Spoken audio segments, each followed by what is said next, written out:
250 കോടി കളക്ഷനുമായി ബോക്സ് ഓഫീസിൽ കുതിക്കുകയാണ് കല്യാണി പ്രിയദർശൻ നായികയായി എത്തി ദുൽഖർ സൽമാൻ നിർമ്മിച്ച ലോക. ഈ സിനിമയുടെ നിർമ്മാണത്തെക്കുറിച്ച് കല്യാണിയുടെ പിതാവ് പ്രിയദർശനും സ്വന്തം പിതാവ് മമ്മൂട്ടിക്കും തുടക്കത്തിൽ ആശങ്കയുണ്ടായിരുന്നുവെന്ന് ദുൽഖർ പറയുന്നു. സംവിധായകൻ ടോമിനി കരുണിന്റെ ബ്ലോക്ക് ബസ്റ്റർ സൂപ്പർ ഹീറോ ചിത്രം ലോക ചാപ്റ്റർ 1 ചന്ദ്ര ഇക്കാലത്തെയും ഏറ്റവും കൂടുതൽ കളക്ഷൻ നേടിയ മലയാള ചിത്രമായി മാറുകയാണ്. കല്യാണി പ്രിയദർശൻ, നസ്ലിൻ എന്നിവർ അഭിനയിച്ച ചിത്രം ബോക്സ് ഓഫീസിൽ വൻ വിജയമാണ്. ലോക ശക്തമായി നിലകൊള്ളുക മാത്രമല്ല, എക്കാലത്തെ മികച്ച റാങ്കിങ്ങിൽ ബ്ലോക്ക് ബസ്റ്റർ മലയാള ചിത്രങ്ങളെ മറികടക്കുകയും ചെയ്തു.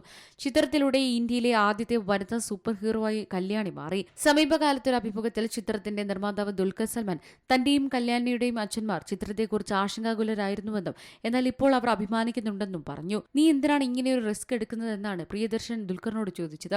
മൂത്തോൻ എന്ന കഥാപാത്രം ഞങ്ങൾ എല്ലാവരും ഏറെ ആകാംക്ഷയോടെ കാത്തിരിക്കുന്ന ഒന്നാണ്. അതേക്കുറിച്ച് വാപ്പച്ചിയെ കണ്ട് കൂടുതൽ ബോധ്യപ്പെടുത്തേണ്ടതുണ്ട്. നിങ്ങൾ തെളിയിച്ചു കാണിക്കൂ എന്ന നിലപാടാണ് അദ്ദേഹത്തിന് എപ്പോഴും ഉള്ളത്. ലോകയുടെ 1ാമത്തെ ചാപ്റ്റർ കൊള്ളാം, പക്ഷേ ഇത് ഇതിലും വലുത് മികച്ചതുമാകണം, എങ്കിൽ മാത്രമേ ഞാൻ സമ്മതിക്കൂ എന്നൊക്കെയാണ് അദ്ദേഹത്തിന്റെ ചിന്ത. ഏതെങ്കിലും കാര്യം പറഞ്ഞ് സമ്മതിപ്പിക്കാൻ ഏറ്റവും ബുദ്ധിമുട്ടുള്ള വ്യക്തി അദ്ദേഹമാണ്. നമ്മുടെ കഴിവ് തെളിയിച്ച് അദ്ദേഹത്തിന്റെ സമ്മതം നേടിയെടുക്കണം. അത് തന്നെയാണ് എന്റെ നിലപാട്. അല്ലാതെ അദ്ദേഹത്തെ എളുപ്പത്തിൽ സമീപിക്കാൻ കഴിയുന്നത് കൊണ്ട് മാത്രം അത് സംഭവിക്കരുത്. ഈ സിനിമയെക്കുറിച്ച് ഞങ്ങളെക്കുറിച്ചും അദ്ദേഹത്തിന് നല്ല അഭിപ്രായമാണ്. ഇങ്ങനെയൊന്നും അദ്ദേഹം പ്രതീക്ഷിച്ചിരുന്നില്ല എന്നാണ് എനിക്ക് തോന്നുന്നത്.